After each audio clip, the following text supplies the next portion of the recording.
Merci d'être avec nous. Ah, c'est un plaisir. La primera pregunta es si esperabas el revuelo que causó esta película en la presentación del Festival de Cannes.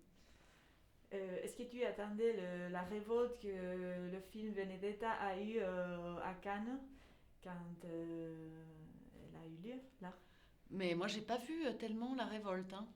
Ella no ha visto ese revuelo que... Non, tu l'as vu, toi? En la distancia, porque no pude ir a Cannes porque estaba enfermo. Dans la distance, parce qu'il était malade. Ah, non, c'est sûr qu'en connaissant la teneur du film et le fait qu'on l'ait tourné il y a 3 ans, je me disais, tiens, quand ça va sortir, qu'est-ce que ça va produire? C'est très difficile de savoir exactement dans quel monde on est là aujourd'hui. Il y a 20 ans, la dernière tentation du Christ, à Paris, avait eu un attentat pour ça. Moi, je me dis, bon, là, il y a quand même des choses qui se sont passées depuis, et donc ça va être très calme. Mais j'étais pas sûre de ça, parce que c'est difficile de comprendre. On est dans un monde très crispé aujourd'hui. Mais en fait, franchement, ça s'est extrêmement bien passé, parce que je crois que les gens ont compris qu'on parlait d'abord d'une personne en tant que telle, qu'on remettait pas en question la foi. Au contraire, je trouve que le film est un hommage à la foi et à la croyance. Que Verhoeven, je trouve ça très bien d'ailleurs, remette en question le dogme ou l'emprisonnement que ça a pu être pour les femmes. Oui, ça c'est juste.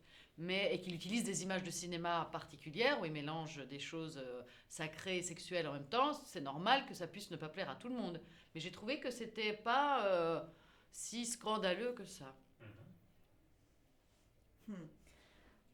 Conociendo el film y sabiendo que se rodó hace 3 años, ella pensaba, cuando salga, ¿qué va a pasar? ¿No?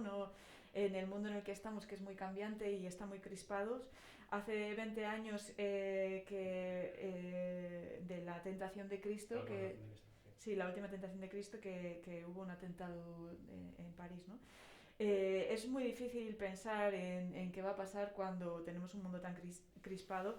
Pero piensa que la salida de la película en Cannes ha ido bastante bien, ¿no? Sobre todo teniendo en cuenta que es un homenaje a la fe y a la creencia que hace Verhoeven en la película, y donde pone en cuestión el dogma y quizás la prisión que tienen las mujeres, ¿no? Esa manera de reflejar a la mujer. Y hace esas mezclas que hace entre lo sagrado y lo sexual, por supuesto que pueden tener controversia, pero no piensa que haya tenido tanta crítica o revuelo bueno. Es evidentemente una película de época, pero creo que en los personajes hay ciertas actitudes que pueden leerse de forma muy moderna en el día de hoy.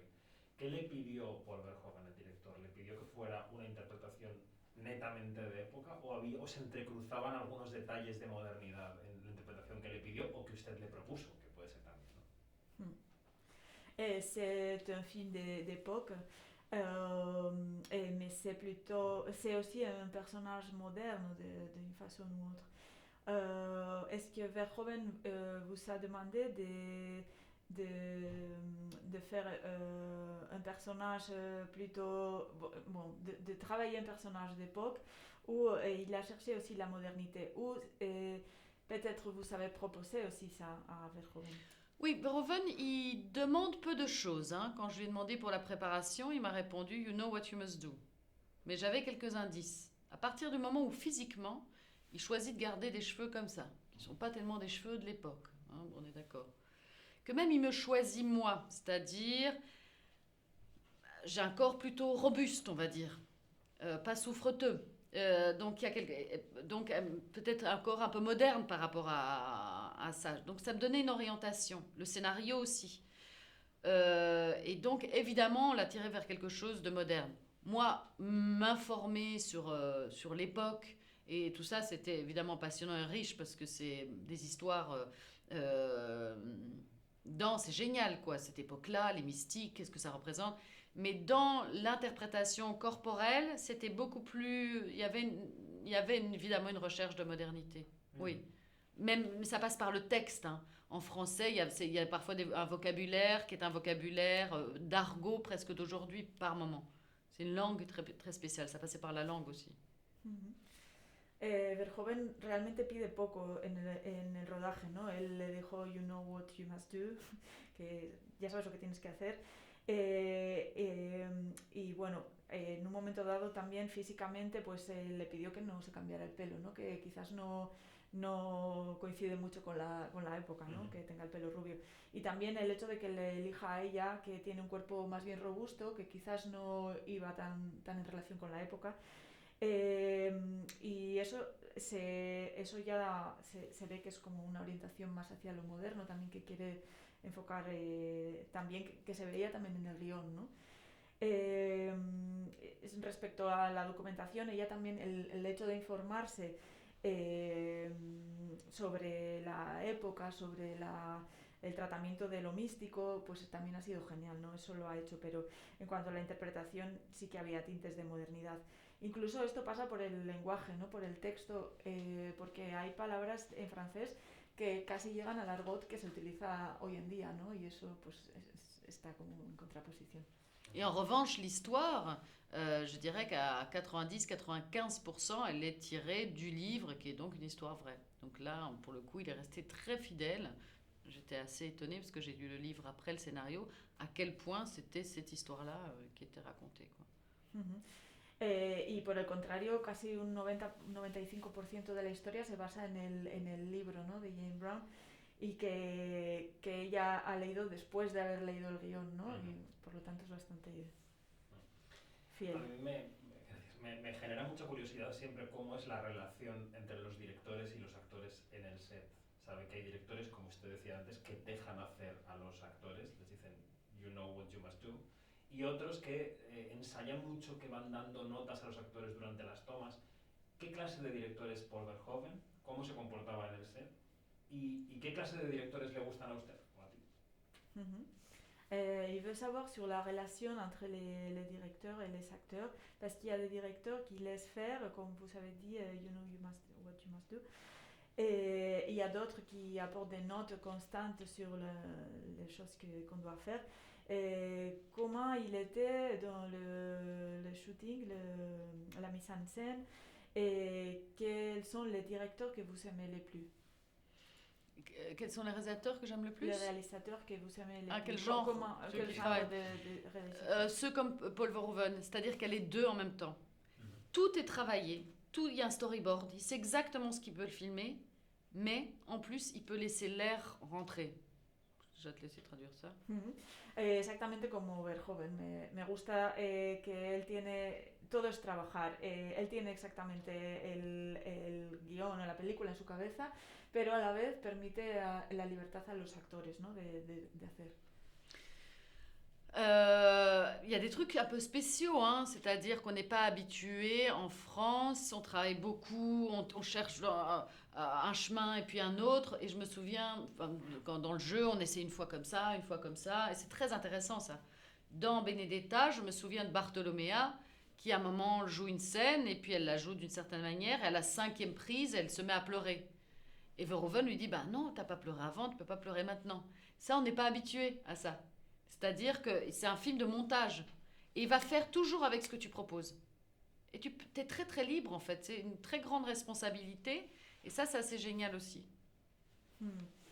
Es muy especial y es algo a lo que no estamos acostumbrados en Francia, en el que se escoge un camino y luego se escoge otro. Y incluso en Benedetta, con Bartolomea, había una... vous parlez de la fille, ¿no? Bartolomea, l'actrice. De Bartolomea, l'actrice. Oui. Cuando era niña, que en la quinta toma se pone a llorar, ¿no? Y entonces Verhoeven lui a dit de continuer. Elle s'est mise à pleurer à la 6e prise. Et lui a dit non, parce que tu n'as pas fait ça au début. Ah, no, porque no habías hecho esto al comienzo, ¿no? Y bueno... Oui, ça, ¿no? Oui, je sais plus. No, oui, c'est ça, c'est ça. Muy bien. Y en este discurso de los acontecimientos, como está relatando que trabaja Verhoeven, en el fondo, a una actriz como usted o como tú, ya no sé si voy cambiando usted y el tú, ¿cuánto le interesa aportar y cuánto le interesa que le dirijan? Porque hay actrices y actores que dicen en las entrevistas, yo voy a un proyecto para que me dirijan, me gusta que me dirijan, soy un recipiente vacío en ese sentido, aunque luego pueda aportar en el proceso. ¿A usted cuánto le gusta participar en las películas y desde qué punto? Si le gusta desde el guión dar notas, si en la interpretación, si, ¿en qué punto se considera colaboradora del proceso de la película? Combien vous aimez d'apporter dans le film ou vous aimez plutôt d'être dirigé parce qu'il y a être un peu le récipient et de quel point de vue, si de le script ou de guion, quel point de vue de quoi, c'est-à-dire ¿Desde qué momento del proceso? O sea, ¿en qué momento lo incorporas? De quel moment du processus vous aimez d'apporter dans le script, peut-être l'interprétation, peut-être dans le script. Bah, ça dépend du projet. Là, quand on reçoit un scénario comme de David Burke, comme celui, et de Verhoeven, comme celui que j'ai reçu, on se dit pas, tiens, je vais réécrire cette phrase ou cette phrase. Non. Depende del proyecto. Por ejemplo, cuando recibimos el guión, yo no voy a decir quiero esta frase en lugar de esta frase. Mais il m'est arrivé avant, quand je venais de la télévision, que je recevais pratiquement que des scénarios de comédie, de me dire, wow, il faut y aller, il faut réécrire des choses pour que ça soit... ça, oui. Et après... Enfin, vas-y, traduis ça. Pero sin embargo, cuando hacía televisión, que recibía guiones más quizás de comedia, pues ahí sí que ya decía, tengo que cambiar esto, mejor que esto, ¿no? Para levantarlo un voilà. poco. Sinon, ce que je préfère, c'est quand même l'idée d'une collaboration. C'est à la fois comprendre le plus possible ce que le metteur en scène a en tête comme film, et après, arriver dans cet endroit-là à proposer des choses, peut-être des choses auxquelles il n'a pas pensé. Pero prefiero un estilo más colaborativo, ¿no? Comprender lo que él quiere expresar con ese personaje, pero también llegar a proponer de repente cosas que ni siquiera él había pensado antes. Et en plus, bon, jouer, par exemple dans le film, je sais pas si c'est bien ce que je fais ou si c'est pas bien. Des gens trouveront que c'est super, d'autres gens trouveront que c'est pas bien. Peu importe, on sait pas ça comme acteur. Mais ce que j'ai aimé, ce qui m'a fait plaisir, c'est que Verhoeven, à la fin du film, m'a dit « J'avais pas entendu ça comme ça, mais quand tu l'as joué, c'est exactement ça que je voulais. » Mais il l'a vu après. Et ça, c'est une relation avec un metteur en scène, finalement. C'est que lui, par rapport à ce qu'il avait envie de faire, c'est ça qu'il voulait entendre, mais c'était pas, il le savait pas encore exactement. Ella no sabe si ella ha actuado bien o mal, ¿no? Ella ha hecho lo que ha pensado que era lo correcto. Pero cuando Verhoeven, lo que le ha gustado es que cuando Verhoeven se ha terminado la película, ha dicho, no era lo que yo había entendido, pero sí es exactamente lo que yo quería expresar, ¿no? Y bueno. Creo que estamos. Merci beaucoup. Merci beaucoup. Gracias.